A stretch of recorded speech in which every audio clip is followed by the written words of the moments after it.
reinvent ourselves Yes. for a better future, especially for the youngest.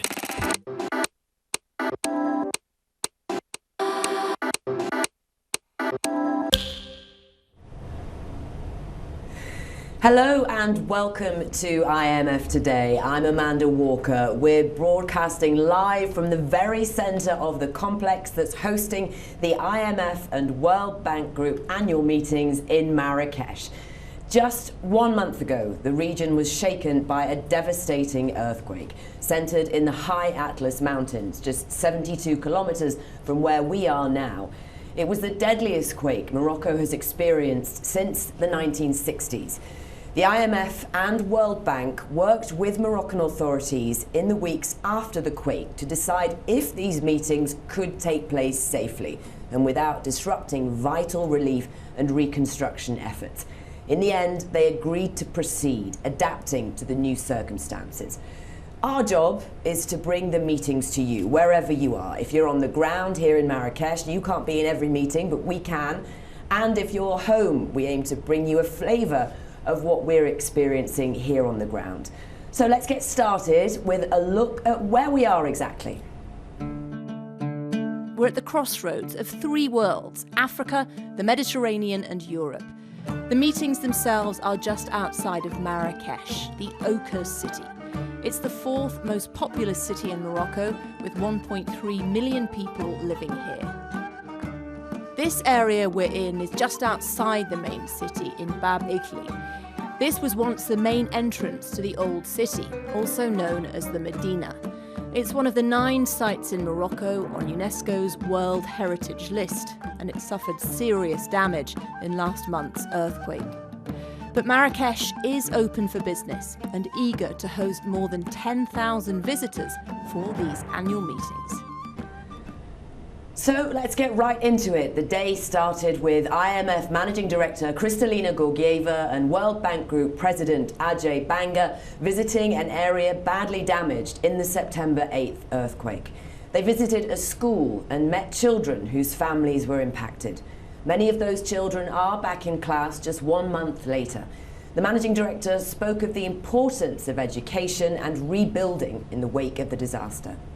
I had an opportunity to speak with the Managing Director last night about her hopes for the week. For the people of Morocco, this is an expression of solidarity with the country that has gone through a tremendous disaster just weeks ago. For the people of the world, it is so important that at a time of high uncertainty in the world economy, policymakers can come together and then calibrate their responses, having heard from each other, having looked at the challenges ahead together. And you talked about in your curtain raiser speech how much change there's been in the world since the meetings were last held in Africa 50 years ago. With that in mind, how can countries transform their economies to meet those new opportunities, and what can everyone else do to assist that? What we are faced today in the world is not only that we are fighting short-term challenges like inflation, still number one priority, like the pressures on budgets that have come from dealing with these consecutive shocks, but they also face longer-term challenges, and among them, at the top is low growth, low productivity, which means that it is very difficult to break into improving livelihoods, improving opportunities for people. So when we look at the role these meetings can play in sharing experience on transformative reforms and the IMF bringing our analysis to the table, 2 things stand up. One, what we know from this analysis is that ambitious structural reforms can increase output by 8% over the next 4 years. Just imagine what countries can do with 8% more. And 2, that The digital economy, the green transition, they present opportunities for better jobs and more vibrant growth, especially what is being now so much talked about. Artificial intelligence may be a risk. It may be also a source of productivity growth we so much need, with growth at 3% projected for the next 5 years. And obviously these meetings are all about literally people coming together. And you wrote recently in a foreign affairs essay, the dangers of fragmentation, the importance of cooperation. Just outline that again for me. What we know from our research is that fragmentation is real, it is happening. Since 2017, the number of trade restrictions has jumped from 500 to 3,000 now.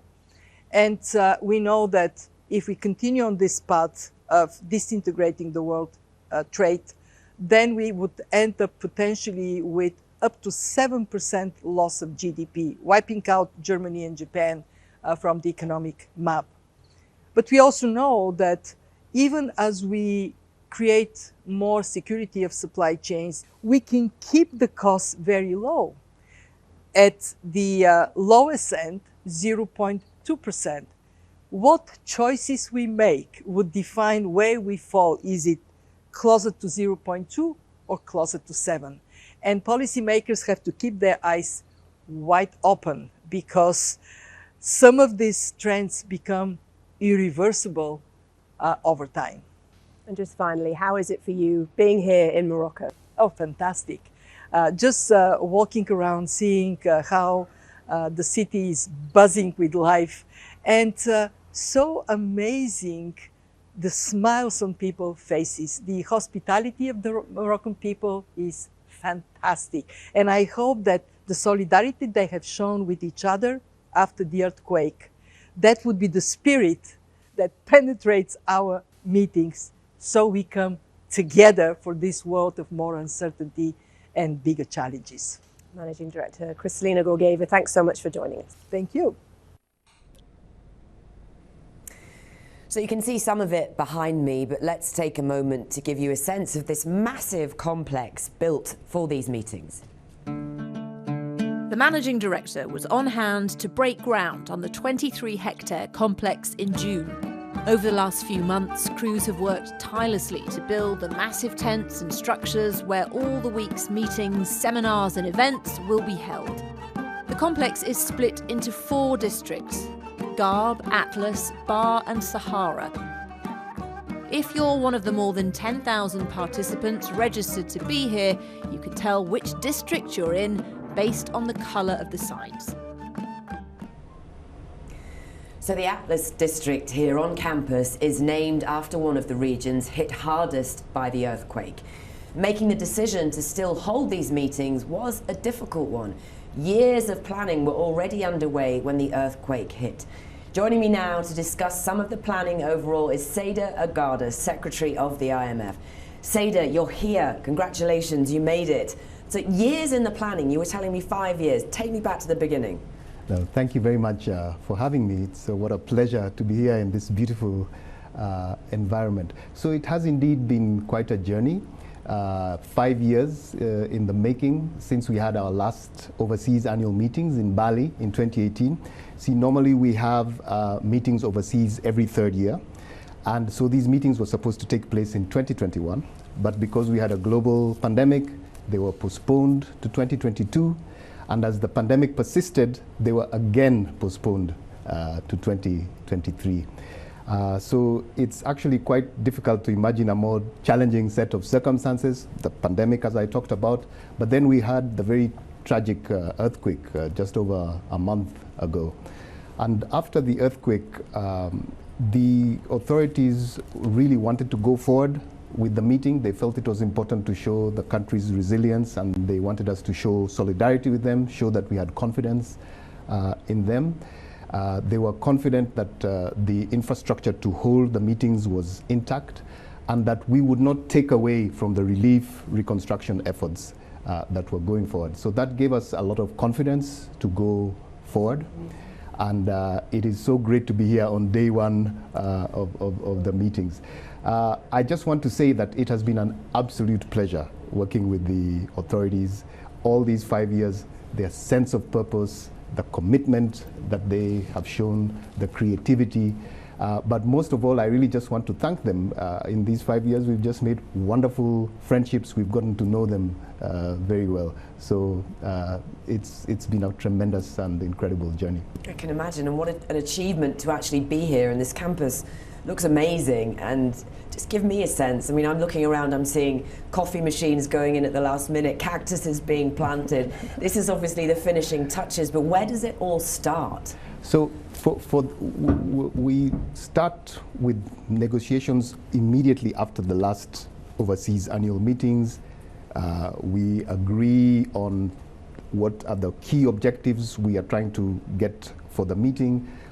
What are the timelines, key deliverables, milestones, who are going to be the official contacts points so that we don't have diffuse channels that cause coordination problems. And then they visit Washington to see how we do the meetings during the 2 years in between. And the Moroccan planning team has come to Washington now several times to see how we do it.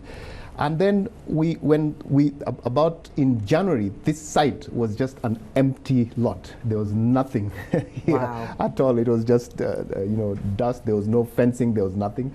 When I came back in March, they had done a perimeter fence, and in June, quite a lot of the structures had gone up, but there was none of this finished look that you see there. So when I came this week and saw what was here, it was amazing for me to see these beautiful canopies on the central east-west highway. The canopies are incredible. The design is incredible. Yes, and everything has a distinctive Moroccan feel to it. So one of the things that I've really enjoyed is the immediate feedback that I've got from the guests saying how beautiful the campus is.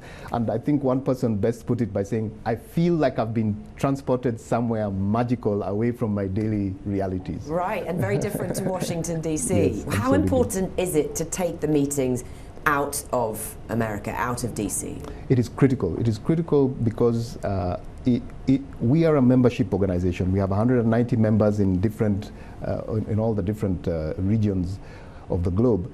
And it is important to show that we are interested in the concerns of the regions, we are interested in their priorities.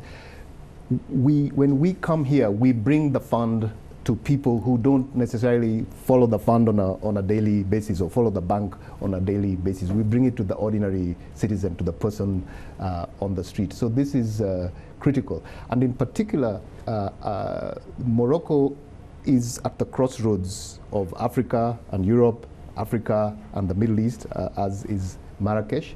And with Africa having a really bright future in terms of the young population, opportunities that are open for digitalization and the green economy, it is very important that we bring it, the meetings here. And this shows that our institutions care for the region, we care for the priorities of the region. Yeah, I was going to ask you, 50 years ago, since the meetings were on the African continent, I mean, that was in your home country, Kenya. So how does this feel for you personally, seeing all this happen? I'm tremendously proud to have the meetings here in Africa, my own home continent, and it is lovely to see how, when I've met people who have come from the region, they're so proud that this meeting, this big international meeting that brings all the top finance ministers and all the top governors is being held in their continent. So we can see people walking around here. Some have just arrived, some are taking photos, but everybody's getting settled in. What can these people who are milling around now, what can they expect over the next week, Seda? So I think, number one, they will just enjoy the campus as we've been talking about. I think they will enjoy the energy and excitement that comes with having 14,500 people who are registered. Not all of them will be here in person, but a good number of them will be. Over 2,000 events, different meetings, multilateral, bilateral, seminars, you name it, 2,000 events. That's quite a lot to have in a 1 week period.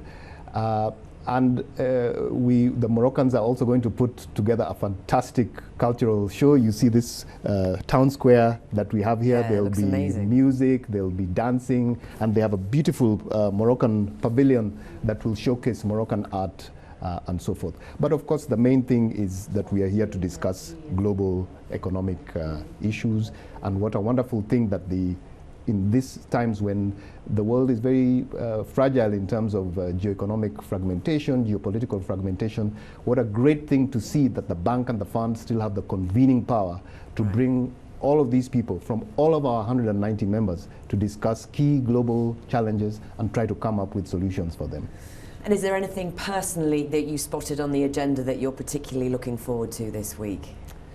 Well, first is my main role is the official business of the fund. As the fund secretary, I have to make sure that I get through that. That's getting through the annual meetings plenary and then the IMFC ministerial sessions. Once I'm done with that, I'll be able to enjoy a couple of other things. There are two things that I'm really looking forward to. The New Economy Forum. This is a forum that looks into, you've heard me say this word quite a bit already, digitization, and there's one in particular that I'm looking for, the opportunities for artificial intelligence on the continent. And then there's the analytical corners. These are where we have young professionals, our young professionals in the staff present their cutting edge research that they're doing, and they're doing it on all the topical issues, whether it's inflation or debt or climate issues. So I'm really excited for that as well. But most of all, I'm just excited that we are here after these 5 years. Yes. And a warm welcome to everyone for the meetings. I can imagine. And I hear you've been playing some soccer, some football.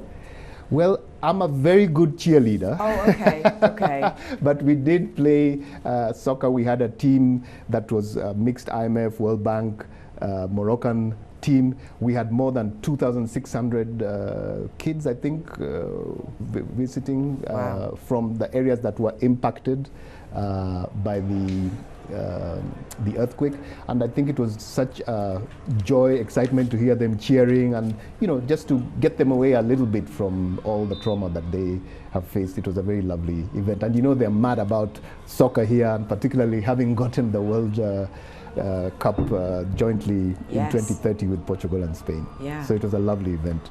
Yeah. Fantastic. Well, Seda Agada, thank you so much, and best of luck for the rest of the week. Thank you for joining us on IMF Today. We really appreciate it. Thank you very much. My pleasure. Now, one of the highlights of the spring and annual meetings is IMF Inspired, where we hear from women who are making a difference in the world.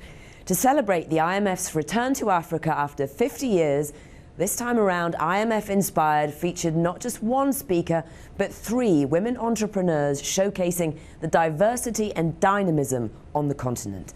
Earlier today, I was lucky enough to moderate the session as they shared their experiences with a packed house.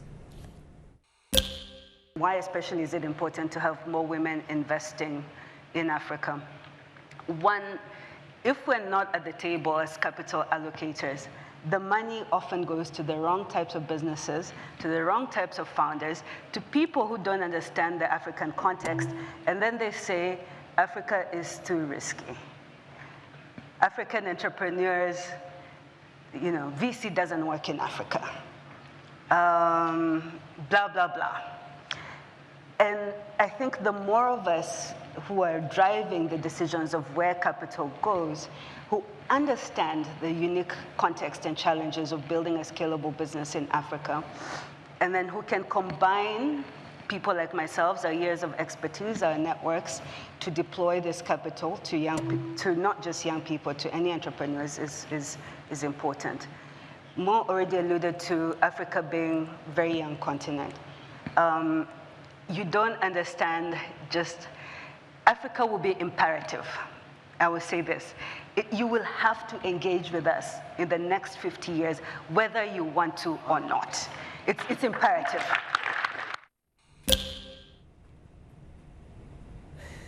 Now, as I was discussing with Seda there, this is the first time that the meetings between the IMF and the World Bank have been held in Africa since 1973. This is the first time that the meetings between the IMF and World Bank have been held in Africa since 1973. Our IMF photography team found these photos from those meetings 50 years ago. They were held in Nairobi. Johan Witteveen was the managing director of the fund at those meetings. He was the 5th managing director of the fund overall, taking the reins just months before arriving in Kenya. Nearly 3,000 delegates from 126 countries took part in those meetings. So, what do tomorrow's leaders think the next 50 years look like? The managing director is just beginning a roundtable with some of them. I spoke with Ineza Umoza Grace, the global coordinator for Loss and Damage Youth Coalition, for her take. For me, it's an excitement to be here in person, not online, because I get the chance to really learn from each and everyone I'm going to meet, and also the session that I'm part of, to really learn on how the IMF and the World Bank can really serve as the hope, especially for our generation, where we are able to achieve a sustainable development for everyone, and by ensuring that each of us have like a central role and a central piece on the decision-making table. Because I'm coming from a civil society space, and I'm not an economist, so I'm really interested in learning how women, children, youth are active stakeholders within this process, and I'm really very happy to see that there's some concrete examples that is happening from across the world. So climate change is definitely being mentioned more than it was, but is it enough yet at these kind of gatherings? Do you think it is enough of a priority yet? To be honest, it could have been much more because it is my first time attending, but I think there should have been a pretty much strong focus on how the climate finance is going to be not done in the same business as usual that we are trying to get away from, especially in this era, because climate change is that one piece that is affecting especially the development of developing countries, and because of the climate inaction that the world gave us since the 1992, and now climate change is linked with all the spectrum of equity and equality that we're going to be looking for a country, because when you talk about health, education, women empowerment, even employment of young people, they're all going to be clustered on how the country is going to be able to be resilient in the climate change when climate change disaster hit them. And you met the managing director at the beginning of the year in Rwanda. Just tell me a bit about the context of that and what that visit meant. So for me, seeing her in person again, not online, in Rwanda, serves for me as a reminder that it's really possible to be a developing country and having like a good model of how private sector and public sector can be engaged in climate action, and also showcasing, because we hosted her in the Green Park in Rwanda, where we've been able to recover a wetland and create it as a model for private sector engagement, but also an opportunity for them to learn that being climate smart or climate investment does not mean that you're going to lose your money, just mean that you are making proper safe investment for the future. So it was really an amazing opportunity, and the fact that I get to talk with her as a young woman also gave me a sense of tangible hope that it's really possible to have a proper frank discussion with the elders and the young people to come up with the really tangible solution right now in the very moment. And I still get hope from that session. And just finally, for anyone who's not here, can you describe what this whole campus is like? I mean, it's quite incredible. I think they were still doing the finishing touches a couple of days ago, but it's huge, isn't it? And so many people now coming in. What's your experience and feeling like at the moment? Yes, it's really, how can I say it? It's more like, you know, when you are landing on the plane and they're like, oh my God, how's this going to be? And then you find that it's going to be a huge place. Yeah. But each person you're meeting, they're all hopeful, they're all smiling, they all have something from their country to share. So I would say like it's a space for hope and a space of like a sense of connection, because each one you're meeting, they're trying to really showcase how the World Bank is working in their country, how the IMF is working in their country, but especially how the private sector and civil society are working. And for me, that brings me hope, because It's sunny, yes, but it's a good sun. Yes, it's a good sun. Yeah. I have a friend of mine. We always be like, it's stressful to see a lot of people, but it's good stress because you are being reminded of how it's really possible to move from chaos to really tangible, concrete hope, and this is the space you can learn from it. Especially when you are from civil society and then you come to the economist world. Right. It's a really, really change of the world. It's been great talking to you. Thank you so much. Thank you so much for having me here. So tomorrow, the day begins with one of the most closely monitored events of these meetings, the World Economic Outlook. And that's followed up by the Global Financial Stability Report. Our popular Analytical Corner series continues at 10 a.m.